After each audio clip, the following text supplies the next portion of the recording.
Olá, Olá, seja bem-vindo ao nosso canal Senhor e Senhora Oliveira. eu sou a Joelma. Eu sou o Gilmar e nós vamos falar hoje do tema depressão. Falamos para vocês que dividiríamos 3 temas, né? Ansiedade, depressão e suicídio. Estamos no segundo agora, depressão, e vamos fazer um vídeo aqui para vocês trazendo algumas informações sobre a depressão. Lembrando, por pedidos de alguns inscritos no canal.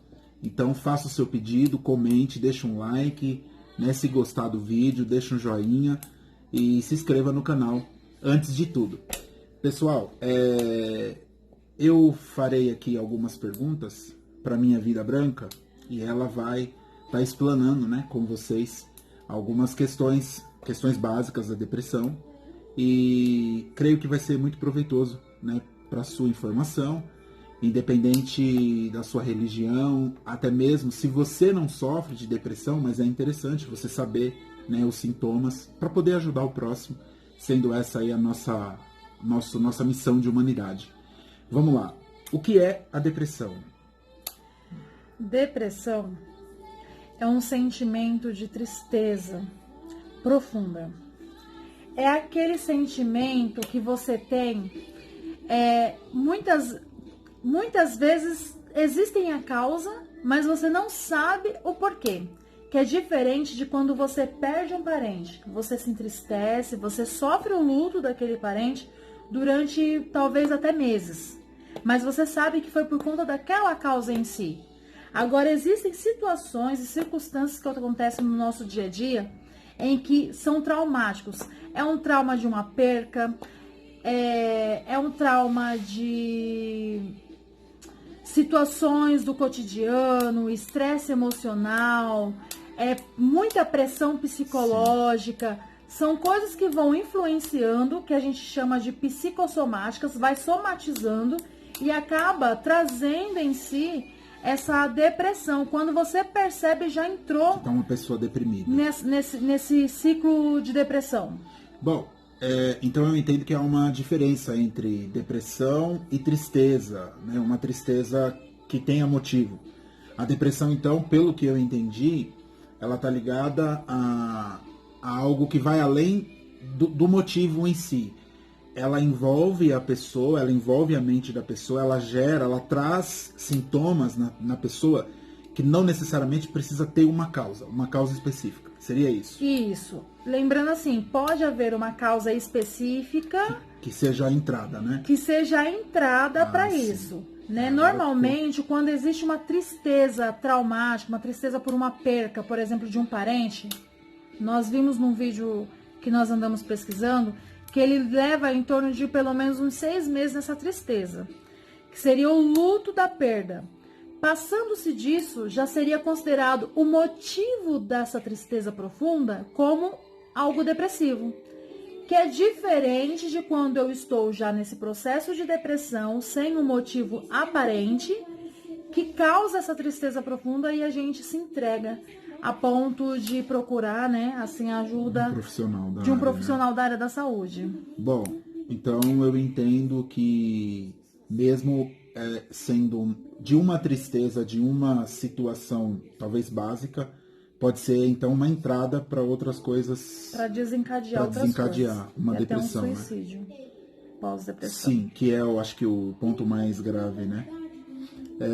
Como eu faço para ajudar, né? Já que agora eu sei qual a diferença, né, de um caso de tristeza comum, específico, e de fato mesmo de uma depressão. E aí, para ajudar, como eu faço para ajudar, para me ajudar e ajudar alguém? Qual que é a dica, né, que a gente pode dar? Normalmente, quando a gente está passando por esse processo, nos ajudar, muitas vezes a gente não consegue. Claro, uma vez identificado, a gente consegue buscar uma ajuda, um apoio. Sozinho não conseguimos.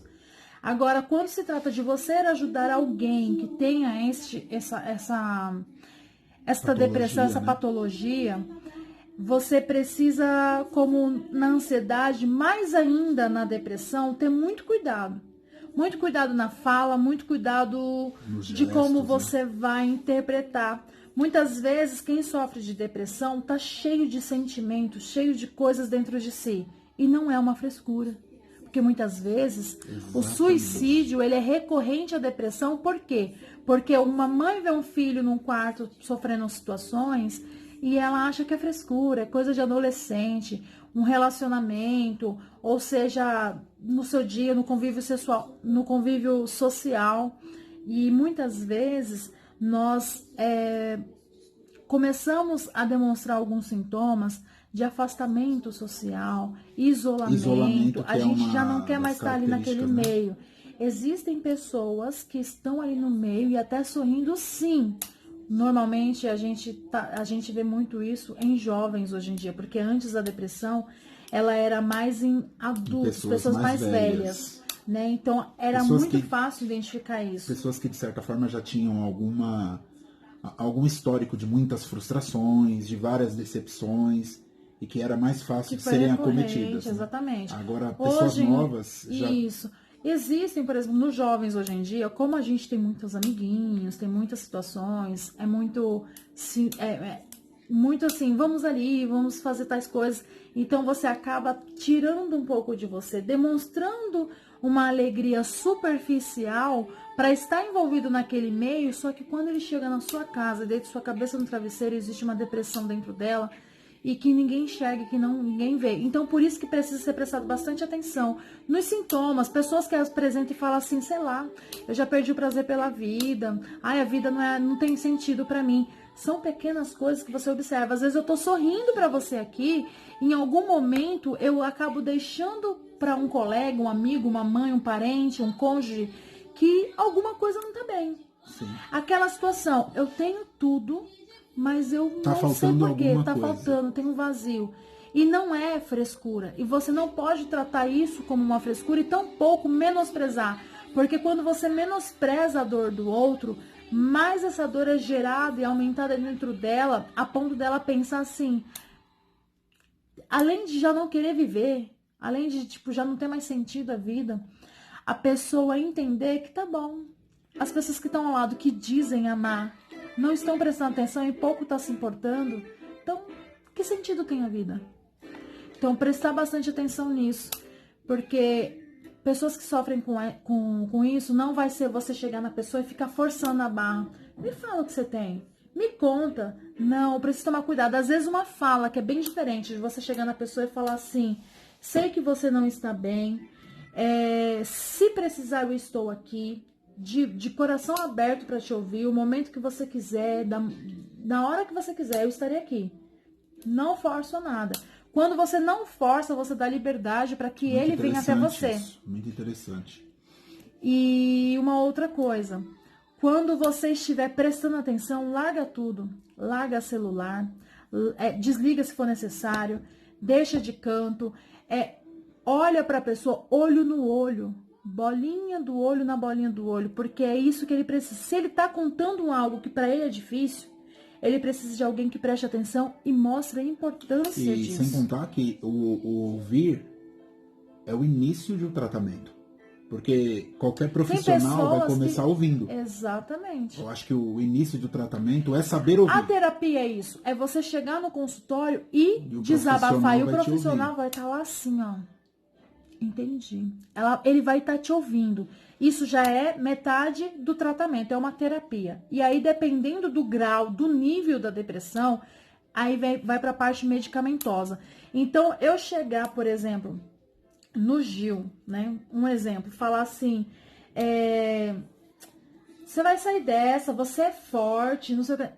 Você não sabe como tá a mente. A mente de uma pessoa... superficiais, com frases prontas. Como é que ele sabe? Ele sabe como tá dentro de mim? Ele não sabe. Como é que ele fala que eu sou forte? Eu sou fraco, só eu sei o quanto eu sou fraco. Dentro dele gera muitos sentimentos. Não adianta você tentar estimular isso. O que você precisa é ouvir. Esse tipo de fala acaba transmitindo um algo mecânico. E uma coisa que o Dr. Rodrigo Silva, né, que é o doutor da Adventista, é muito arqueólogo, né, muito conceituado no Brasil e no mundo. Ele falando sobre um tema depressão, né, nós estávamos assistindo junto, uma coisa que ele disse, alguém da plateia perguntou, ele estava dando uma palestra, e alguém perguntou para ele assim, qual é as regras para tratar de um algo específico da depressão, né? E aí ele disse que não tem uma regra, não é algo mecânico. Cada caso é um caso. Precisa ouvir, precisa entender, precisa se debruçar a causa da pessoa para você conseguir tirar o máximo que você pode de informação e tratar, né? Isso no caso profissional. Então, 2 regras básicas. Ouvir e dar importância. Quando você ouve e dá importância, mostrando que Opa, começou o tratamento. mudou, já começa a mudar. Não é forçar. Começou a ter sentido. Você direciona para um sentido assim: estou aqui para te ajudar, estou aqui para acompanhar e, se for preciso, eu vou com você. E tem muitos que às vezes não querem, tem muitos que falam assim: eu não quero, não vou, que isso, psiquiatra, psicólogo, isso é coisa de doido. Aí sabe o que você pode estar fazendo, que é uma coisa bastante interessante para as pessoas que se recusam a estar fazendo esse tratamento? É você marcar uma consulta e dizer assim: eu marquei uma consulta para mim, você não quer vir comigo? Você passa e ele te acompanha e percebe que se você passa e não tem um motivo aparente, por que eu não posso passar? Isso é uma outra coisa bastante interessante também. Sem contar que isso assim, para você tratar, você tem que estar mais próximo do paciente, da pessoa que está, né, passando por esse problema. Quanto mais próximo, quanto mais ele enxergar em você uma proximidade dele, não adianta com distância. E o distância, eu não estou falando de física, eu estou falando mental. Quando você vem com frases prontas ou coisas que você não tem noção, se para você aquilo vai ser benéfico, mas não é, porque distancia a vítima da depressão de você. E o distanciamento faz com que a pessoa não se abra, a pessoa não tenha confiança e nem queira. Porque nela vai surgir um sentimento de que ninguém entende ela, de que aquilo, você está falando de uma coisa que você não sabe do que é, e eu acho que isso é a pior coisa, a gente falar de algo que não sabemos como tratar e como lidar. Então, por isso que esse vídeo eu sei como você se sente, eu imagino como você se sente, porque Exatamente. saber sentir, só quem sabe Só é quem está quem passando. passa. Mas imaginar, nossa, eu imagino como você deve estar se sentindo. Muda. Eu percebo, é diferente. né, a sua dor. Então, a colocação das palavras precisa ser bastante...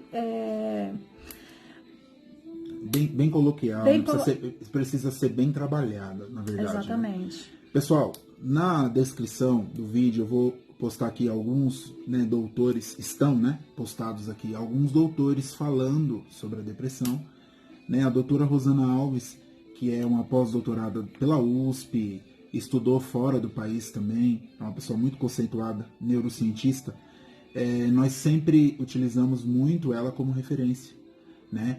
A doutora Maria Caliani também. Ela é uma doutora psiquiátrica, né, no assunto, então eu acho bastante interessante vocês verem a parte onde uma neurocientista fala e onde uma médica que trata de assuntos psiquiátricos, de transtornos mentais está falando, para vocês conseguirem entender. Porque além de você entender a situação, você vai entender também como funcionam os neurônios de uma pessoa que passa por esse processo. Lembrando, principalmente para os religiosos, né, que nosso público, a maioria é cristão. Tente entender sobre esse assunto para você não ser mais um propagador de irresponsabilidade. O que é o propagador de irresponsabilidade? É aquela pessoa que propaga o que ela não sabe porque ela ouviu de alguém e ela sai propagando. E o que não devemos propagar? São misturar o espiritual com esse distúrbio mental, com essas complicações mentais, que algumas são genéticas, não é espiritual. Né? Não se trata de demônios, trata-se de um tratamento que tem que ser feito com um profissional que estudou para aquilo. Agora, obviamente que alguns casos, e é isso para quem é cristão e crê, né? Nós cremos que existe esse lado espiritual, em alguns casos, no mundo espiritual, espíritos vão se apropriar dessa deficiência e vão agir em cima dessa deficiência com uma outra intensidade, com em um outro nível. Então, são as duas coisas. E é interessante, principalmente os pastores, né, que nos assistem, se debruçar um pouco mais nesses temas.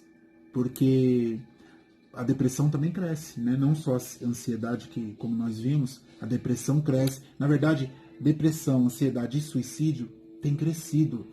Isso não é só no Brasil, no mundo.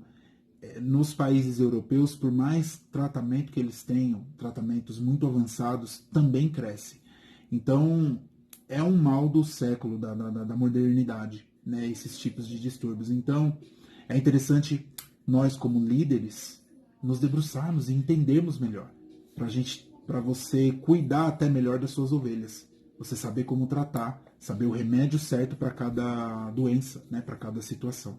Exatamente. Então, o que eu tenho para falar é isso. Se você gostou do nosso Dá um vídeo, like aí, né? se inscreva, dá um like, compartilha com seus amigos e nós nos veremos no próximo vídeo tratando sobre suicídio. Abraço, pessoal. Fiquem todos na paz. Graça e paz do nosso Deus. Amém.